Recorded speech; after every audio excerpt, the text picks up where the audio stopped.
Friends, हम पुनः उपस्थित हैं, क्लास को कंटिन्यू करेंगे और हम लोग बात कर रहे हैं आधुनिक भारत की।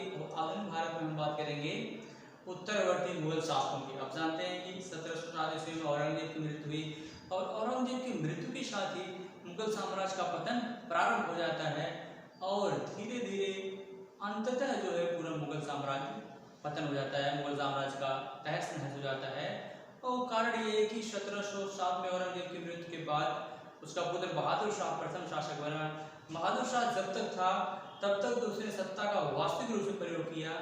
बाद के जो शासक थे वो एकदम अयोग्य थे और किसी न किसी के हाथों की मात्र कठपुतली बन करके ही रह गए। किसी न किसी के हाथ की कठपुतली मात्र बन करके रह गए। इसमें जो सबसे प्रमुख नाम आता है, चूंकि इसमें मुगल दरबार में कई कई जो है गुट हो गए थे, जिसमें आप देखेंगे ईरानी गुट थे, तुरानी गुट थे, हिंदुस्तानी गुट थे, अफगानी गुट थे, तो ऐसे कई गुट थे और जो कहीं न कहीं इतने शक्तिशाली थे कि वो जिसको चाहते थे शासक उसी को बनाते थे, जिसको चाहते थे उसको हटा देते थे। इसमें एक प्रमुख नाम आता है सैयद बंधुओं का। सैयद बंधु जिन्हें इतिहास में सैयद ब्रदर्स अथवा सैयद बंधु के नाम से जाना जाता है, अब्दुल्ला और हुसैन खां। अब्दुल्ला और हुसैन खां जिन्हें भारतीय इतिहास में सैयद बंधु को किंग मेकर के नाम से जाना जाता है, किंग मेकर के नाम से जाना जाता है। तो आज हम बात करेंगे मोहम्मद शाह रंगीला की, जिसे भारतीय इतिहास में रंगीला की उपमा से नवाजा गया है। मोहम्मद शाह रंगीला 1719 ईस्वी में मुगल बादशाह बना। 1719 ईस्वी में 1719 से लेकर के 1748 तक 1719 से लेकर 1748 तक मोहम्मद शाह रंगीला शासन किया। और अगर आप मोहम्मद शाह रंगीला की बात करेंगे तो यह बहादुर शाह के चौथे पुत्र जहान शाह का पुत्र था। जहान शाह यह बहादुर शाह के चौथे पुत्र, बहादुर शाह के चौथे पुत्र जहान शाह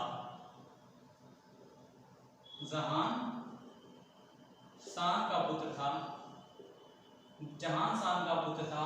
इसका नाम था रोशन अख्तर। इसका क्या नाम था? रोशन अख्तर। इसका नाम रोशन अख्तर था। 18 वर्ष की अवस्था में रोशन अख्तर था। 18 वर्ष की अवस्था में यह मुगल सिंहासन पर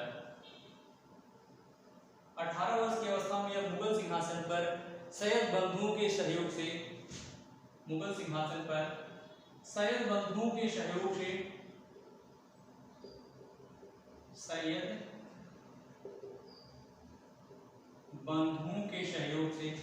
सैयद बंधुओं में अब्दुल्ला खां और हुसैन खां। अब्दुल्ला खां और हुसैन खां ये दोनों भाई थे, जिन्हें सैयद बंधुओं के नाम से जाना जाता है और इन्हें भारतीय इतिहास में किंग मेकर के नाम से जाना जाता है। शासक निर्माता अथवा किंग मेकर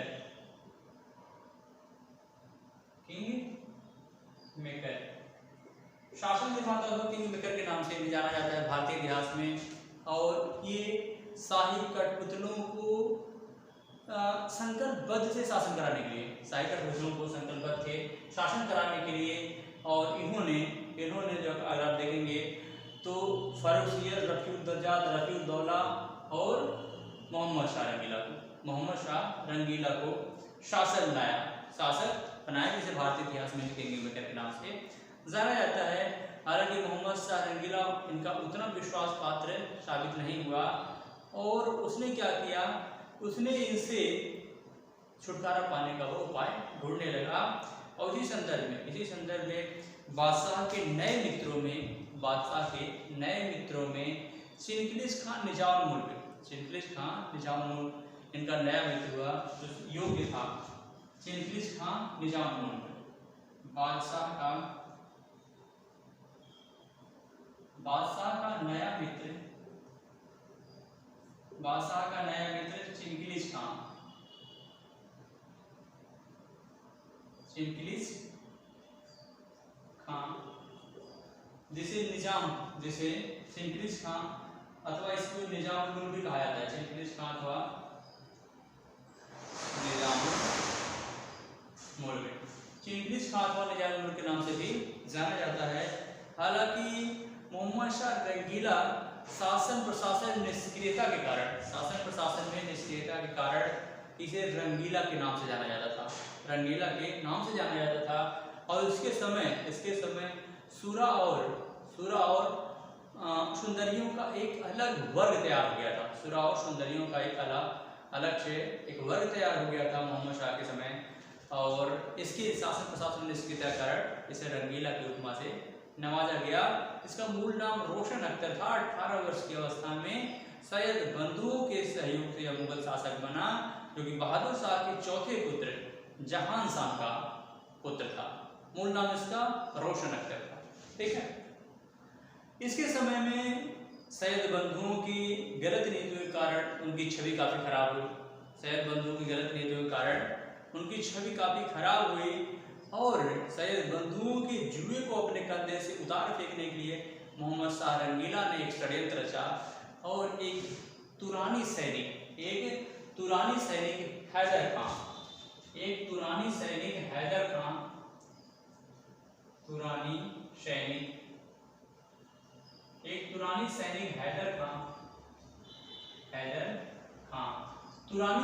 हैदर खां की सहायता से, और इसमें पूरा जो षड्यंत्र था, पूरा रोल था, वो चिंकिलिस खां निजामुल मुल्क का था। तुरानी सैनिक हैदर खां के सहयोग से मालवा की तरफ जाते हुए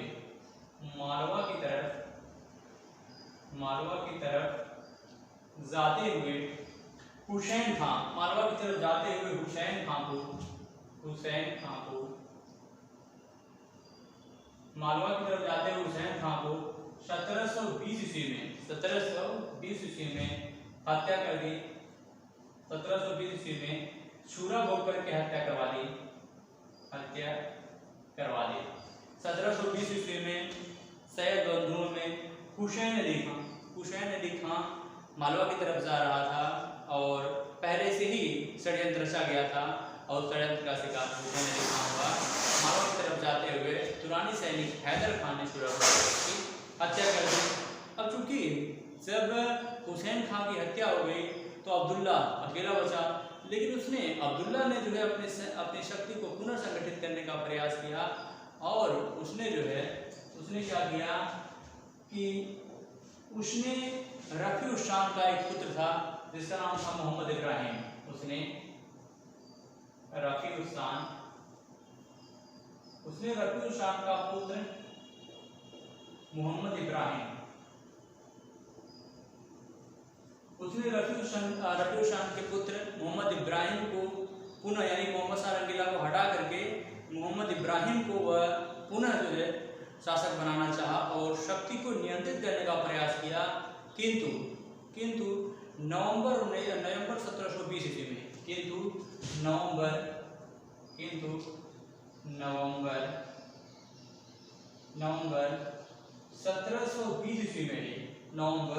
1720 ईस्वी में ही हसनपुर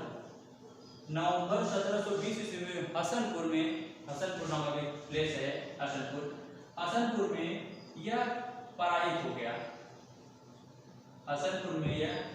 हो गया और इसे बंदी बना लिया गया। हसनपुर में यह पराजित हुआ और बंदी बना लिया गया और इसे विष देकर के इसकी हत्या कर दी गई, इसे विष देकर के मार दिया गया। इस तरीके से भारतीय इतिहास में सैयद बंधुओं का समापन हुआ। नवंबर 1720 ईस्वी में हसनपुर में पराजित हुआ और इसे विष देकर मार दिया गया। अगर हम मोहम्मद शाह रंगीला की बात करेंगे तो मोहम्मद शाह रंगीला के समय तेजी से मुगल साम्राज्य का विघटन प्रारंभ हुआ।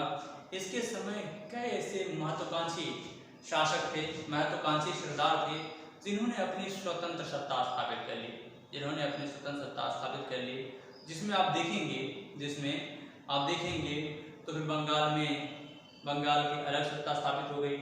इसके अलावा आप देखेंगे तो फिर फैजाबाद के आसपास अवध वाला क्षेत्र जो है, अवध अलग से सत्ता स्थापित हो गई, अलग अवध स्वतंत्र हो गया, बंगाल स्वतंत्र हो गया। इसके अलावा आप देखेंगे राजपूत भी स्वतंत्र हो गए। इसके अलावा आप देखेंगे फर्रुखाबाद के बंगश पठान वो भी स्वतंत्र हो गए।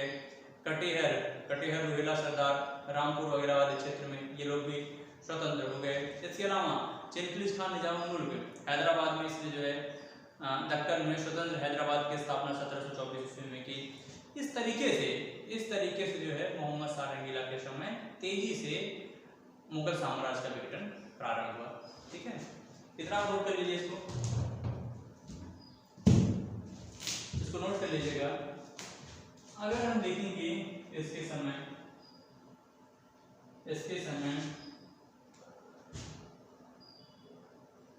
मुगल साम्राज्य का तेजी से विघटन हुआ। मुगल साम्राज्य का तेजी से विघटन हुआ।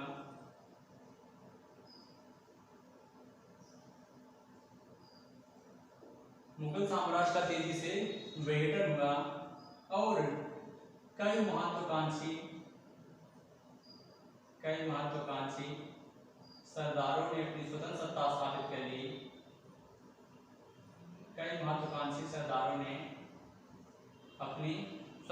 स्थापित कर ली।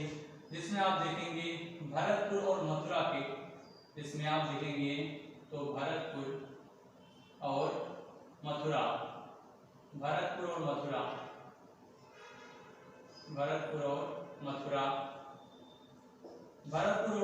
बदन सिंह के नेतृत्व में, बदन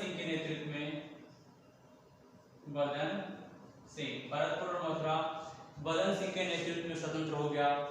इसके अलावा अगर देखेंगे तो गंगा यमुना के दोआब में रुहेला, गंगा यमुना के दोआब में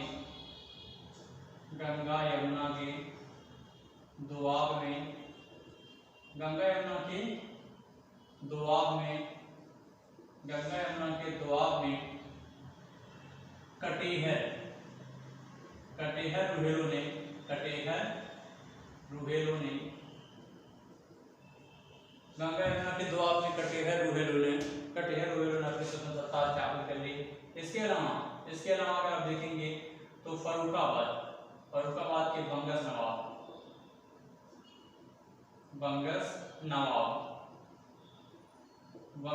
देखेंगे तो फर्रुखाबाद भरतपुर और मथुरा के बदन सिंह ने अपनी स्वतंत्रता स्थापित कर ली। इसके अलावा गंगा और यमुना के दोआब में कटिहार सरदारों ने अपनी स्वतंत्रता स्थापित कर ली। इसके अलावा अगर आप देखेंगे तो बंगश पठान या बंगश नवाब ने अपनी स्वतंत्र सत्ता जो है फर्रुखाबाद में स्थापित कर ली। इसके अलावा बंगाल में मुर्शीद कुली खान ने अपनी स्वतंत्र सत्ता स्थापित कर ली। इसके अलावा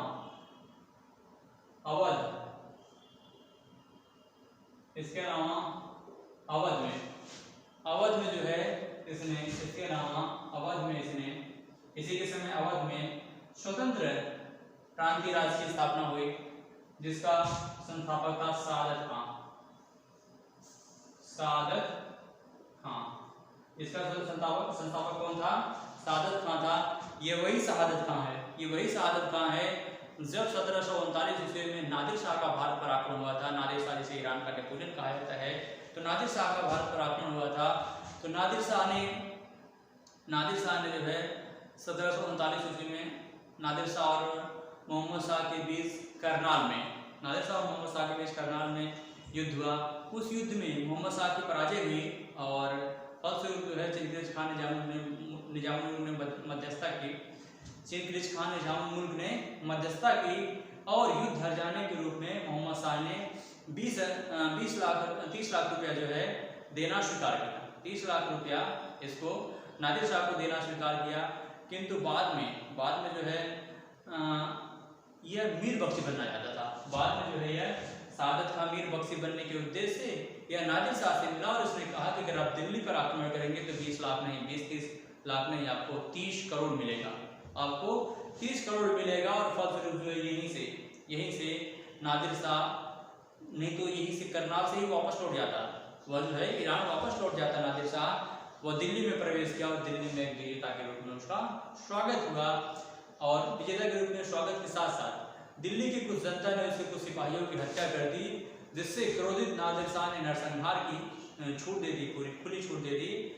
और देखते घंटों में जो है 30,000 सैनिकों का, 30,000 लोगों का, नागरिकों का कत्लेआम कर दिया गया। और वो यहाँ से जो है दिल्ली को खूब लूटा और लूटने के क्रम में उसे 30 करोड़ की जो है मुद्रा हाथ लगी। इसके अलावा कोहिनूर हीरा, तख्त ए ताऊस, मयूर सिंहासन जैसे शाहजहां ने बनवाया था, इसके अलावा 1000 ऊँट, 100 हाथी, 100 हिजड़े, 200 लोहार, 200 लोहार हो गए। इसके अलावा 130 लेखपाल, 100 जो है पत्थरों को तराशने वाले, इतने लोगों को लेकर के वह यहाँ से गया। इससे आप अंदाजा लगा सकते हैं कि कितनी भारत की क्षति हुई। और मुगलों के द्वारा जमा की गई लगभग 300 वर्षों से अधिक समय में जो सारी दौलत जमा की गई थी, उसको एक ही झटके में नादिर शाह अपने साथ ईरान लेकर चला गया। ठीक, तो ये वही शहादत खां, मेरे कहने का मतलब ये वही शहादत खां है जो मीर बख्शी मीर बख्शी बनने के लालच में नादिर शाह से मिला और उसको जो है दिल्ली पर आक्रमण के लिए आमंत्रित किया। लेकिन बाद में जब नादिर शाह ने इस पर दबाव बनाया तो इसे भी आत्महत्या करना पड़ा। ठीक, इसे भी आत्महत्या करना पड़ा। इसके अलावा आगे चल देखेंगे तो इसी के समय कुछ राजपूत राज्य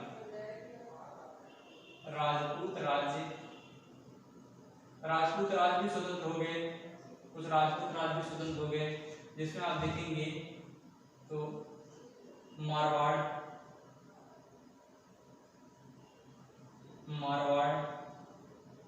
जोधपुर, मारवाड़ वर्तमान में जिसे आप जोधपुर कहते हो, और आमेर जिसे जयपुर कहते हो, जयपुर। मारवाड़ मेवाड़ भी स्वतंत्र हो गए। इसके अलावा आप देखेंगे हैदराबाद, दक्कन में देखेंगे तो दक्कन में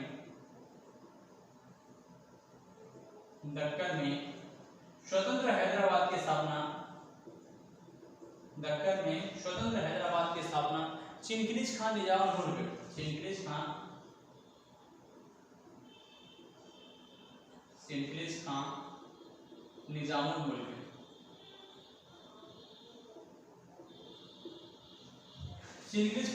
मुल्क ने दक्कन में स्वतंत्र हैदराबाद की स्थापना की। इस तरीके से भारत में कई छोटे छोटे राज्य में अस्तित्व में आ गए। किसके समय? तो मोहम्मद शाह रंगीला के समय, जिसकी वजह से तेजी से मुगलों का जो है पतन हुआ या मुगलों का ह्रास हुआ। तो इस समय आपने देखा कि भारत की उस समय की स्थिति है, भारत की भौगोलिक स्थिति है कि कई छोटे छोटे प्रांत अस्तित्व में आ गए। महत्वाकांक्षी सरदारों ने अपनी स्वतंत्रता स्थापित कर ली।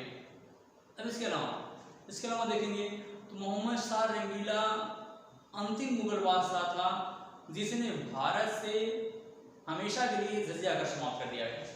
1720 ईस्वी में इसने यह शासक बना जब, तो इसने जजिया कर को समाप्त कर दिया। जजिया कर आपको याद होगा, जजिया कर भारत में जजिया कर का एक लंबा इतिहास रहा है। जजिया कर पर मैंने ऑलरेडी वीडियो बनाया है, आप वहाँ पे जाकर के देख सकते हैं प्ले लिस्ट में। तो जजिया कर भारत में सबसे पहले लागू कब हुआ था भारत में? तो जब आपको याद होगा कि जहाँ से मध्यकालीन इतिहास का प्रारंभ होता है, मध्यकालीन इतिहास यहाँ से प्रारंभ होता है। 712 ईस्वी में अरबों का भारत पर आक्रमण हुआ। 712 ईस्वी में अरबों का भारत पर आक्रमण हुआ। मोहम्मद बिन कासिम के द्वारा सिंध पर आक्रमण किया गया। हालांकि ये तीसरा आक्रमण था। इससे पहले 2 आक्रमण हुए थे जो विफल हुए थे अरबों के। तो मोहम्मद बिन कासिम के द्वारा सिंध पर अधिकार किया गया और उसमें सिंध पर राजा ताहिर का शासन था। तो वहाँ पर अधिकार करने के बाद जो है उसने देवल स्थान पर जो है जजिया कर लगाया। जजिया कर यानी गैर इस्लामिक लोगों से, ठीक, यानी कि गैर इस्लामिक लोगों से दिया जाने वाला एक टैक्स था जजिया कर लागू किया था। और तभी से 712 ईस्वी से लेकर के तभी से जजिया कर भारत में चल रहा था। और आगे चल करके आपने देखा कि फिरोज शाह तुगलक ने जो है ब्राह्मणों पर भी जजिया कर लगा दिया। फिर वहाँ से होते हुए दिल्ली सल्तनत से होते हुए जजिया कर मुगल काल में पहुँचा। हालांकि जजिया कर अकबर के द्वारा समाप्त किया गया था। फिर जो है समय समय से होते हुए फिर आगे चल देखेंगे बहादुर शाह प्रथम ने भी समाप्त किया। फिर आगे चल कर जहांदार शाह के समय भी लागू हुआ, फिर समाप्त हुआ। तो अंतिम रूप से भारत में जजिया कर समाप्त करने का श्रेय जाता है 1720 ईस्वी में। 1720 ईस्वी में जजिया कर 1720 ईस्वी में मोहम्मद शाह ने समाप्त कर दिया। 1720 ईस्वी में जजिया कर मोहम्मद शाह ने समाप्त कर दिया, मोहम्मद शाह रंगीला ने। इसके अलावा यह अंतिम मुगल बादशाह था। तख्त-ए-ताउस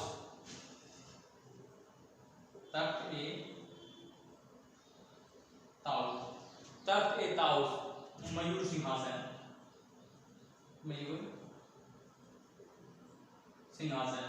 तख्त-ए-ताउस मयूर सिंहासन जो शाहजहां के द्वारा तख्त-ए-ताउस मयूर सिंहासन जो शाहजहां के द्वारा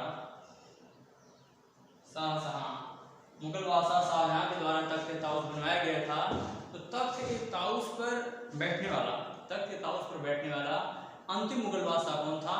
तो मोहम्मद शाह रंगीला। क्योंकि इसके बाद जब नादिर शाह का भारत पर आक्रमण हुआ 1739 ईस्वी में, तो वो अपने साथ जो है ईरान लेकर के चला गया। ये क्वेश्चन आप याद रखिएगा, कई बार ये क्वेश्चन पूछा गया है, ठीक है। अब इसके बाद अगर हम देखेंगे तो फिर मोहम्मद शाह के समय देखेंगे। मोहम्मद शाह रंगीला के नए मित्रों में आपने देखा चिंगिस खान निजामुल मुल्क जो था वह उसने अपनी स्थिति को मजबूत की और वापस, हालांकि प्रारंभ में चिंगिस खान निजामुल मुल्क जो था यह मालवा में था। बाद में इसे दक्कन में स्थानांतरित कर दिया गया था, लेकिन फिर से दक्कन से इसे मालवा स्थानांतरित कर दिया गया। और बाद में चूंकि चिंगिस खान की बढ़ती हुई शक्ति से सैयद बंधुओं को खतरा था, तो फिर आगे चल करके बादशाह ने इसे दिल्ली बुला लिया। मुगल बादशाह ने चिंगिस खान को दिल्ली बुला लिया।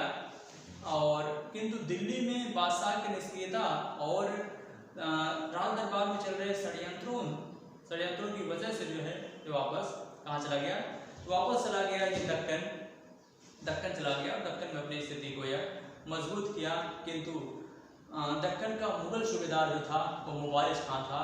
तो दक्कन के मुगल सूबेदार मुबारिज खां को इस पर चिंगिस खां पर आक्रमण करने के लिए कहा गया, लेकिन चिंगिस खां एक बहुत दूरदर्शी और योग्य सेनानायक था। इसने क्या किया? तुरंत पेशवा मराठा पेशवा बाजीराव के मध्य जो है मराठा पेशवा बाजीराव को मिला करके इसने जो है मुबारिज खां को पराजित किया और फलस्वरूप जो है अपनी स्वतंत्रता स्थापित की।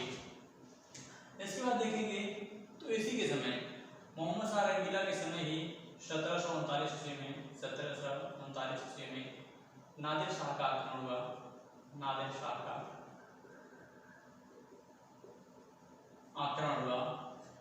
शाह के आक्रमण के पीछे नादिर शाह के भारत पे आक्रमण के पीछे भी एक लंबी कहानी है।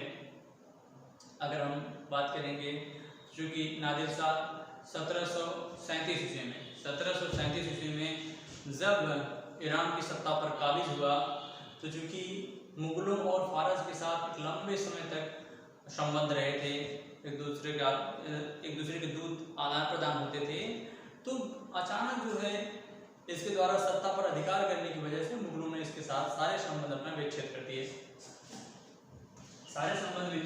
जिससे नादिर शाह क्रोधित हुआ और उसने यहाँ तक कि जो है उसने मुगल बादशाह मोहम्मद शाह रंगीला से यह निवेदन किया कि आप जो है अफगानों की आप सहायता मत करिए, लेकिन मुगल बादशाह ने उसकी तरफ कोई ध्यान नहीं दिया, जिस वजह से उसने क्या किया कि भारत पर आक्रमण करने की योजना बनाई।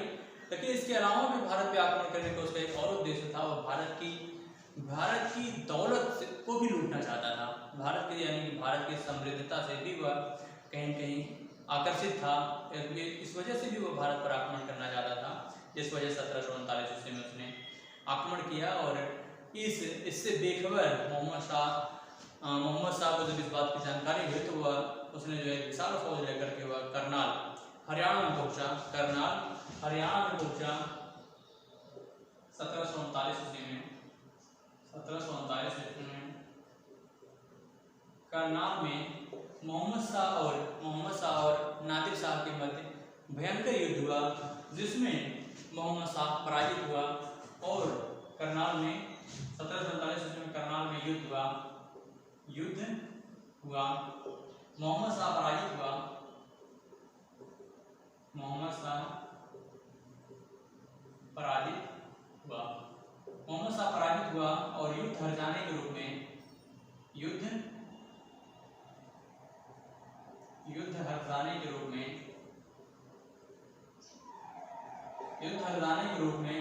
उसने 30 लाख देना स्वीकार किया। आगे चल करके जब नादिर शाह की मृत्यु हुई तो नादिर शाह का सेनापति अहमद शाह अब्दाली बना। नादिर शाह का सेनापति कौन बना? अहमद शाह अब्दाली बना। और अहमद शाह अब्दाली को पंजाब के गवर्नर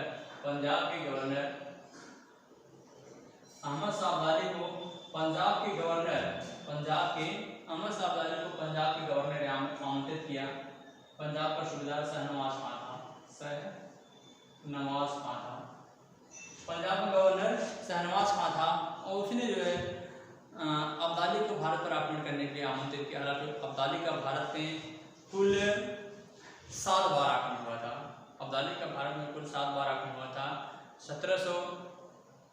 1761 में आप जानते ही हैं पानीपत का प्रथम युद्ध मराठी और अब्दाली के मध्य एक बहुत ही महत्वपूर्ण युद्ध हुआ था, जिसमें अब्दाली की विजय हुई थी। हालांकि उससे पहले अहमद शाह अब्दाली जो था उसको मोहम्मद शाह के पुत्र अहमद शाह ने उसको पराजित किया था और इसको वापस लौटना पड़ा था मानोपुर में। मानोपुर में इसने पराजित किया था और इसे वापस लौटना पड़ा था। इसके अलावा अगर आप देखेंगे तो मोहम्मद शाह के समय एक नया उत्सव प्रारंभ किया गया था। नया उत्सव प्रारंभ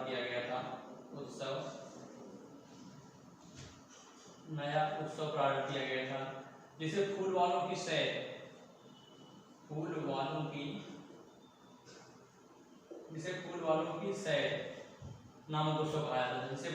सैर नामक उत्सव कहा जाता था। और यह ख्वाजा कुतुब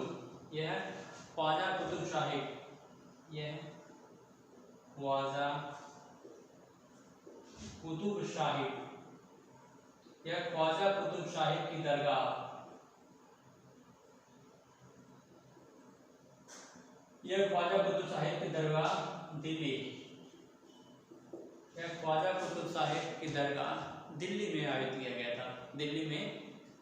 किया गया था। और 1739 ईस्वी में ही मोहम्मद शाह की 1738 ईस्वी में मोहम्मद शाह की मृत्यु हुई। और मोहम्मद शाह की मृत्यु के साथ ही उसका पुत्र अहमद शाह अगला मुगल बादशाह हुआ, जो 1748 से लेकर के 1754 तक शासन किया। तो मुझे लगता है ये टॉपिक हमने पूरा कवर किया और यहाँ से जो भी इम्पॉर्टेंट लेसन थे उसके मैंने चर्चा किया। तो अपनी इजाज़त दीजिए, फिर मिलेंगे बेहतर क्लास के साथ। जय भारत, जय।